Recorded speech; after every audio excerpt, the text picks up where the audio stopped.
Hello, everyone. It's Dylan from Yu-Gi-Oh! Everything, and welcome back to another episode of Voices from the Shadow Realm, the podcast where we sit down with the people that helped bring the Yu-Gi-Oh! Franchise and the Yu-Gi-Oh! Anime, more specifically, to life.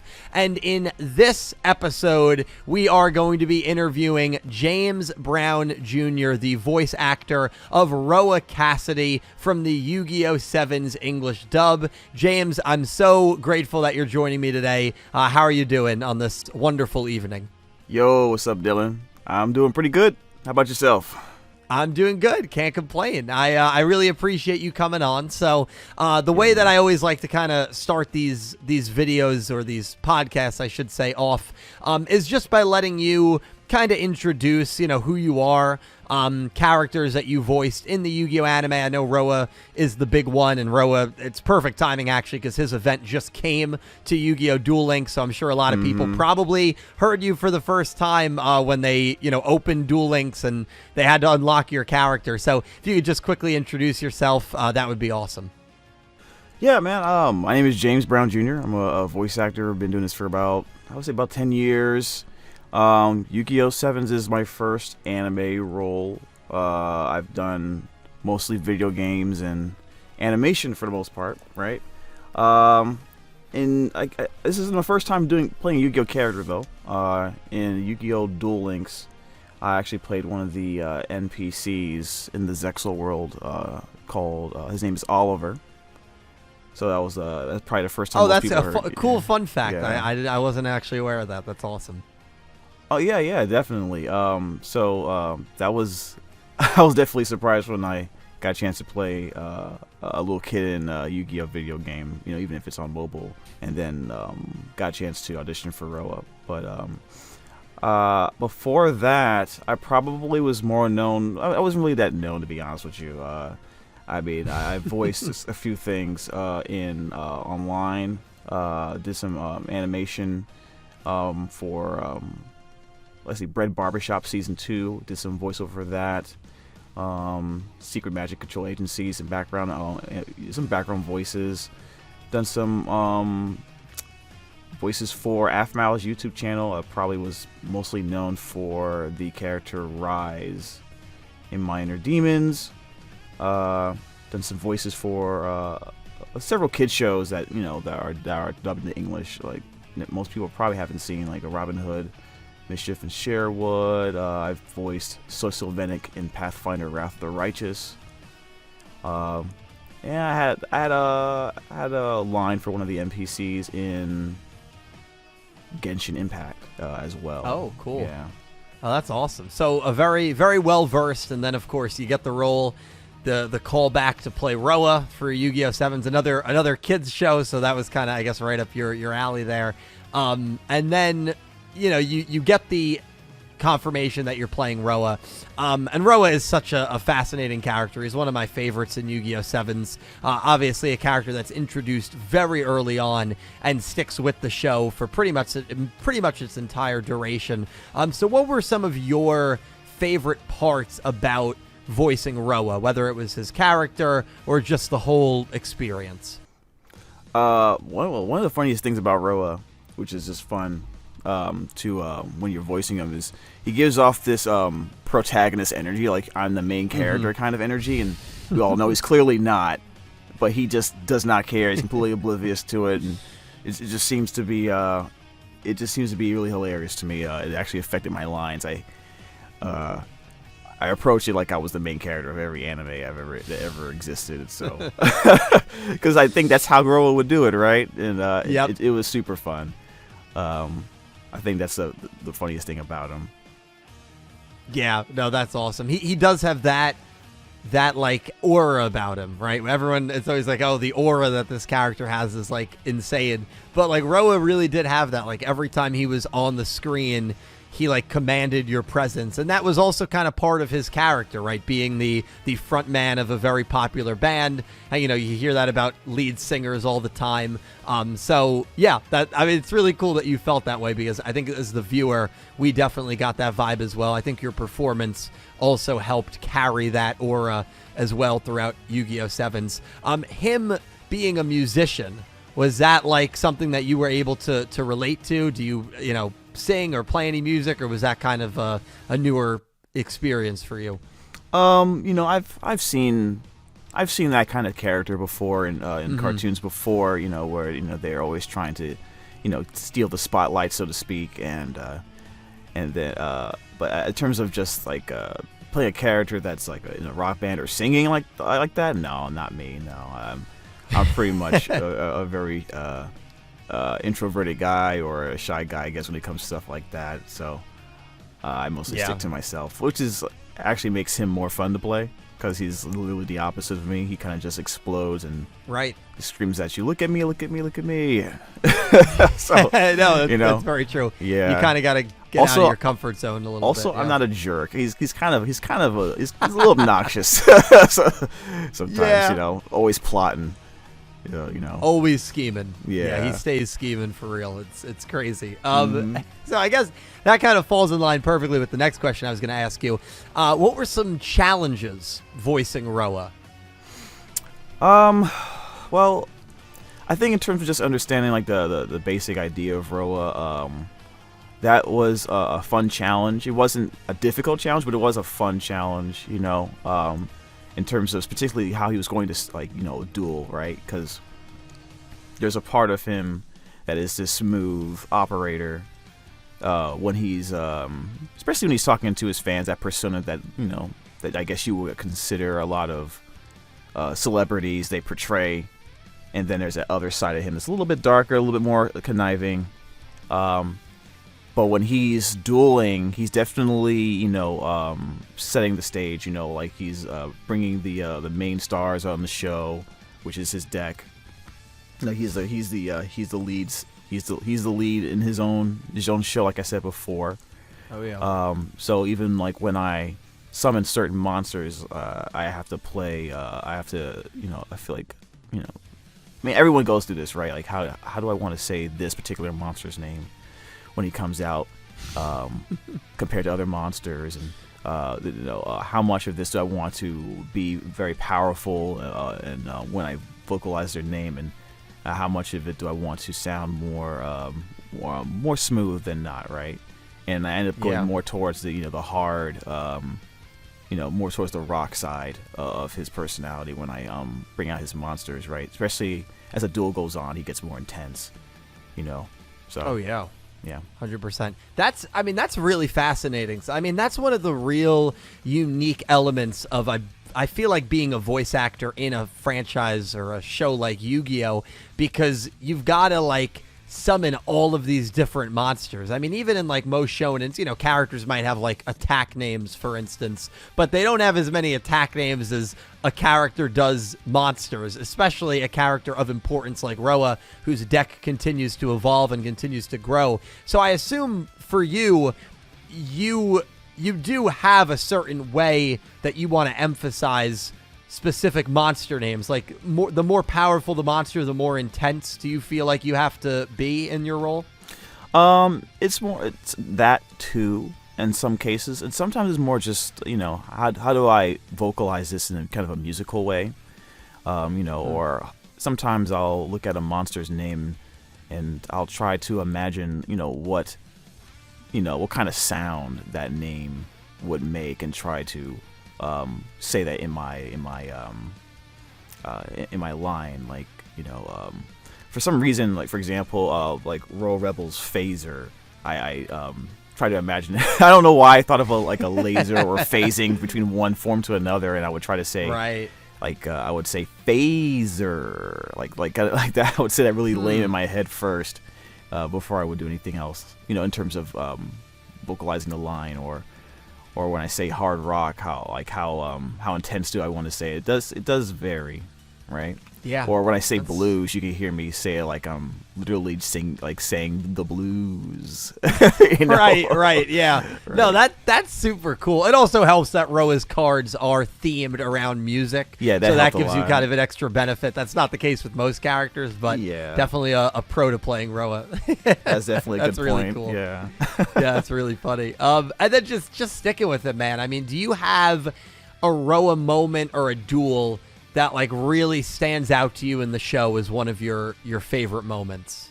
Oh, I'm a very simple guy when it comes to favorite moments in the show. Like, I'm all about the monsters, just dueling, and and my favorite moment, I just really like Doom Metal. When he first summons Doom Metal, I think against Mimi. At that particular point, I believe you're right. Yeah, and it looked like he was going to lose. She kept on stopping his tribute summons, or at least stopping his ability to tribute summon, and he found a way around it. And I think that was also the duel where he basically destroyed his band by accident. Yeah. By tributing his normally monsters that you summon that are that big, heavy metal and in invasion, you normally just want to attack with those guys. So I guess it kind of just surprised me, or surprised everybody, when he tributed them for a different monster. So oh yeah, that's I a really really like cool that. moment. And then like the flames in the background when he was doing his his speech, like he was literally in the flames of hell, basically. He has an active imagination when he's summoning these monsters. So yeah, the imagery whenever he would do a big summon was always so cool.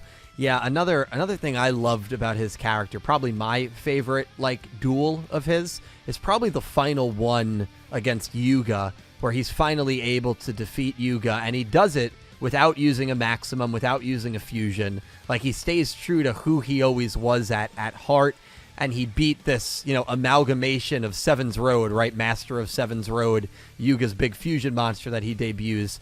And I thought that was great symbolism, because he was the one that was overlooked in getting the Seven's Road Magician card. So that was always my favorite Roa moment. I even went back and I watched that episode in the dub. I'm still like in the 60s right now going through the Sevens dub. And you did a fantastic job with some of the summons in that duel. I don't know if you have any particular memories of voicing that one. I imagine you probably do, because it was his last duel. But that I thought you did a great job in, and that was one of my favorite Roa duels, and just duels in general in Sevens. Yeah. But by the way, you just reminded me. I have a little bit of a problem with you, actually, now that I think about it, Dylan. Oh boy! All right. Well, a lot of people do, so let me hear it. Well, I didn't know that. I mean, mine isn't that serious, but still, I wanted to bring it up because I feel like the fact that he can do that without using maximum monsters should put him number 1 on your top 10 Yu-Gi-Oh! 7's duelist list. I saw that video. I was like, why am I not number 1? I am not using maximum monsters. Very fair. No, very fair. So you know what? Here's the thing. If you want to say that Roa should be ahead of Yugioh and should be number 2, I wouldn't argue you on that too much. But I think Luke still has to be number 1, because Luke also didn't use maximums, and Luke defeated Roa the only time they dueled. So I feel like we got to give Luke his flowers there. But if you want to move Roa up to number 2, you think my ranking at number 3 was too unfair, I'll give you that one. I'm okay with that. No, no, you're right. I don't think he's ever lost a duel. I don't think he's lost a duel in the show, right? The very final duel. It was a very weird circumstance. Yeah, Yugioh, it was a weird one. But he did technically lose at the very end. Yeah. He was unreal. Yeah, I mean, I'm fine with. I honestly thought that Luke was probably the best duelist in the show. But definitely Roa is the coolest duelist in the show. I think I gotta agree with that. I think Roa is the coolest duelist. I'm fine saying that. I agree with that. So good compromise there, right? We'll have him number 2, and we're all happy. Yeah, we're all happy for now. All right, cool. There you go. That's the art of compromise. So beautiful. And then speaking of, just the topic of Yu-Gi-Oh! And being a good duelist, I know you stream. I'll have your, all your socials linked down below, of course. Now, I know you play Master Duel. I know you play Duel Links, which is really cool. I always think it's awesome when, someone who works on the Yu-Gi-Oh! Anime in the capacity that you do as a voice actor also plays the games. So I just kind of want to know if you have a preference between Duel Links and Master Duel, and just what are your thoughts on both of those games? Both games are very going pretty strong right now from what I'm seeing. But definitely, I lean more towards Master Duel. I used to stream Duel Links a lot when I was still living in New York. Now I'm in LA, but I guess I just shifted to Master Duel all of a sudden. I think more of my friends, are probably more leaning towards Master Duel, and I think that's probably what changed that. And then I started streaming that more, along with some other games I play on stream. But yeah, I think I'm more of a Master Duel player. I'm not gonna lie, Rush Duel got me back into Duel Links. I kind of stopped playing for a while. Yeah, same. So my mission is to make Roa's deck fully complete as much as possible. So I got gems to save, man. So I gotta play Duel Links for now. I think the one thing that Master Duel, because I think I'm one of the rare people that I prefer Duel Links a little more than Master Duel. I think you'd agree with this, though. Master Duel, the crafting system is so much more friendly to players than in Duel Links. There really isn't a crafting system, and I think that's like a pretty big barrier for a lot of people that want to play Duel Links, and I think that's why we've seen a lot of people switch to Master Duel, because it's like a true Yu-Gi-Oh simulator at the end of the day. And it's sure, like, it's not the most ideal crafting system because you still need to get resources, but compared to Duel Links, I mean, it's so much more friendly. Yeah, I would agree with that. I mean, there's no getting around it. Being able to craft your own card instead of having to feel like you have to put your credit card in there every time is definitely a benefit for most people. I totally get it.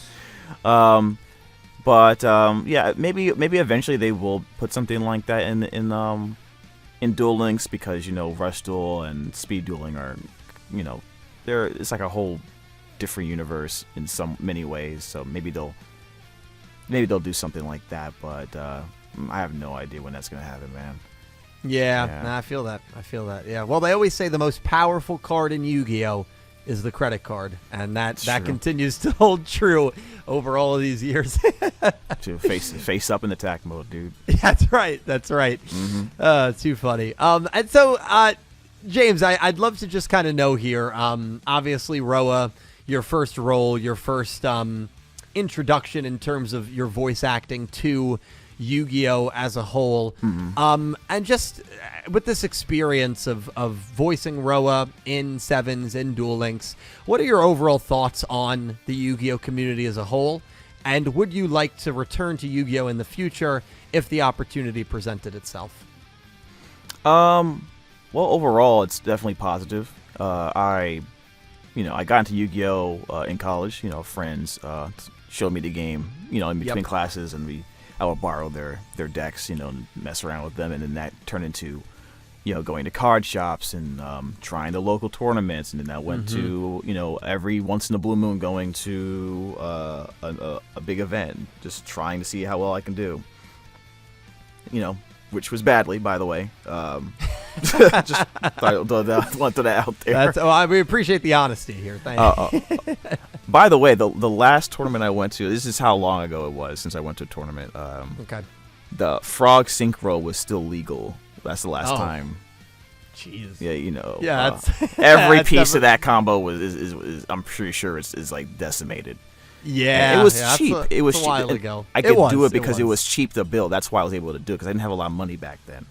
So I was quite devastated when that happened. Yeah. So, but yeah, I made friends because of Yu-Gi-Oh. And I will.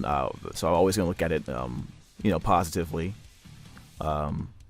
Ever since I, got to play as Roa, I rarely hear anything negative. Everyone's always very nice. They they say, oh, you did a great job as Roa, and I try not to let it get to my head, but I'm just glad that I did my job well enough for people to enjoy the show and not get in the way of that. And yeah. So yeah, I mean, I'm pretty happy with everything. As a matter of fact, I hope that I get to do more things like this, actually, where I'm get to hang out with people like yourself and maybe duel people, or just chat about the game, learn more about it, because I'm trying to get back into it. So Yeah, no, that would be awesome. I mean, maybe if I, obviously we're getting the voices from the Shadow Realm podcast off the ground here. I think this will be episode like 4 or 5. So I had to take a break because of my health, but we're all good now. Maybe I'll start a series, dueling voice actors or something like that, and then we can bring you back on and we can have like a Duel Links matchup or something. I think that would be fun. Duel Links matchup? Okay, all right. Or actually, you know what we'll do? We can do one Master Duel, one Duel Links, and then we'll have to figure out the third. It can be like a best of 3 or something. Sure, man. Whatever you want to do is fine. I know my Duel Links. I'm probably gonna get destroyed in Duel Links. I don't remember. I'm pretty sure I'm behind on everything there. That's fair. That's fair. That might be unfair because I've been no-lifing Duel Links now for the last couple of months, so my decks are pretty good. Okay. Yeah. Just give you an idea. Is Chaos Dragon Leveneer still a good card? Well, listen, I'll tell you this. I've been playing a lot of Ranked. I have not seen that card show up. Yes, I see. When you answer like that, you've already told me the answer. You're just like, yeah, you might lose every game. Yeah, I think it's a little it's a good card. I just think it might be a little outdated. Yeah, it's one of my favorite cards to play. I just like the whole Chaos kind of idea. Did you play Lightsworns in Duel Links? Yeah, I still have that. Oh, cool. I still play Lightsworns and try to make my own homebrew Chaos build whenever I can. Yeah, it's a fun deck, man. I don't know. Every time I'd go up against Lightsworns, I'd get slapped. So it's a deck that every time I see it, I'm like, oh, here we go again. I'm losing this one. Yeah, I'm definitely a guy that likes lights and darks, fused together to make a cohesive strategy. I like that idea. So. Yeah, that's cool. Heaven and hell, as Roa would say and has said many times in the show. That's a Guilty Gear phrase, right?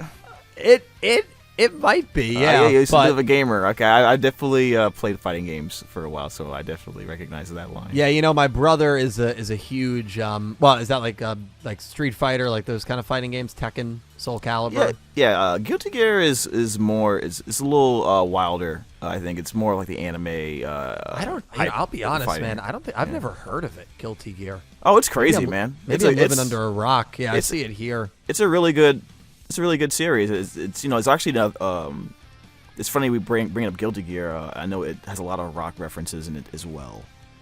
So. Oh, really? Yeah. So check it out. Yeah, I will check it out. Yeah, my brother's a huge like Street Fighter, Tekken guy. I'm more of like the Souls games and just the brutality RPG games, but yeah, no, I'll check it out, man. Looks cool from the screenshots. James Brown Jr., everyone, I appreciate you so much for coming on. This has been an absolute blast. Thank you for taking time out of your day. I'm going to have all of your stuff linked down below in the description. Guys, please check him out. Once again, James Brown Jr., the voice actor of Roa Kassidy in the Yu-Gi-Oh! 7's English dub. James, are there any kind of final promotions or just words you'd like to say to everybody listening? Just thank you guys for being so nice to me, and enjoying the Yu-Gi-Oh! 7s and Rush Duels, even though we don't have the physical card game yet over here. Fingers crossed. Fingers crossed, dude. It's been really great. Every time I stream 7 since the Roa event came out, everyone has been, I've been getting new people coming in, saying hi and saying nice things and about my performance, and it means a lot. I try not to get in the way when of the fans' experience, and looks like I did that pretty well. So. Just thank you guys, and I hope that you guys come through and say hello when I'm streaming. Cool. James, I'll have all your stuff linked down below. I appreciate you coming on. You did a great job as Roa, and hopefully we'll have you on again, when we're on like episode 40 or 50, and we got to bring on people again. James, when you run out of people, it's correct, James. Okay, I see. Well, I know. I mean, we got to go through the order. Dang, hey, maybe man, it'll crazy. be sooner. I don't know, man. James, appreciate you, man. And guys, thank you all so much for watching or listening on streaming platforms or podcast platforms, I should say, to the Voices from the Shadow Realm podcast. This has been another wonderful episode. Thank you all so much for watching. I'll talk to you down below in the comments, and I hope you have an amazing day. Take care, guys.